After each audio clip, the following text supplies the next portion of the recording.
संपूर्ण कोकणात प्रसिद्ध असलेल्या चिपळूणच्या श्रीदेवी करंजेश्वरी आणि श्रीदेव सोमेश्वर महाराज अर्थात पेठमाप गोळकोटचा शिमगा महोत्सव यंदा 22 ते 25 मार्च असा 4 दिवस जल्लोषपूर्ण वातावरणात रंगणार आहे। चिपळूणच्या गोळकोट भागात आदिशक्ती श्री करंजेश्वरी मातेचे स्वयंभू आणि जागृत देवस्थान आहे, तर गोळकोट पासून 2 किलोमीटर अंतरावर पेठमाप भागात तिचे माहेर आहे। दरवर्षी करंजेश्वरी माता सजलेल्या पालखीतून पेठमाप या तिच्या माहेरी येते आणि या काळात प्रचंड उत्साहपूर्ण वातावरणात शिमगा महोत्सव साजरा होतो। यंदा 22 मार्च रोजी दुपारी 3 वाजता श्री करंजेश्वरी आणि सोमेश्वर महाराज यांच्या सजलेल्या पालख्या पेठमापकडे प्रस्थान करतील। देवस्थानातून बाहेर पडल्यानंतर या दोन्ही पालख्या गोविंदगडावरील श्री रेडजाई मातेला भेटण्यासाठी जातील। त्या ठिकाणी जगताप कुटुंबियांकडून मानाची आरती केल्यावर पालख्या पेठमापकडे मार्गस्थ होतील। घराघरातील आरत्या स्वीकारून पालख्यांचे आगमन झाल्यानंतर पेठमापमधील सर्व समाजाचे होम प्रज्वलित केल्यानंतर 23 रोजी संपूर्ण दिवसभर पालख्या पेठमापच्या सहाणेवर विराजमान होती। रविवारी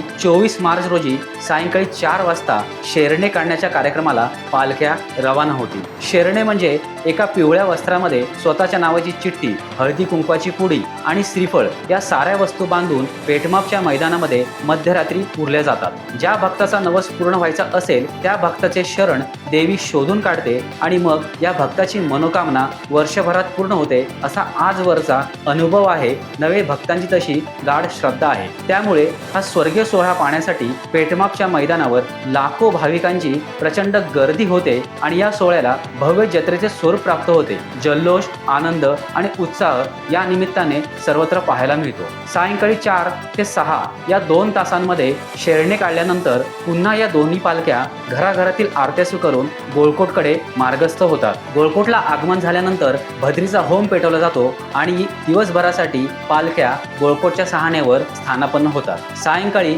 वाजत गाजत भव्य मिरवणुकीद्वारे देवस्थानला प्रदक्षिणा करून दोन्ही पालख्या सभागृहात दाखल झाल्यानंतर आरती होते। 4 दिवस आनंदी वातावरणात संपन्न झालेल्या शिमगा महोत्सवाची श्रद्धापूर्वक सांगता होते। टाइम्स डिजिटलला लाईक करा, सबस्क्राईब करा, शेअर करा आणि बेल आयकॉन दाबायला विसरू नका। पाहत रहा टाइम्स डिजिटल।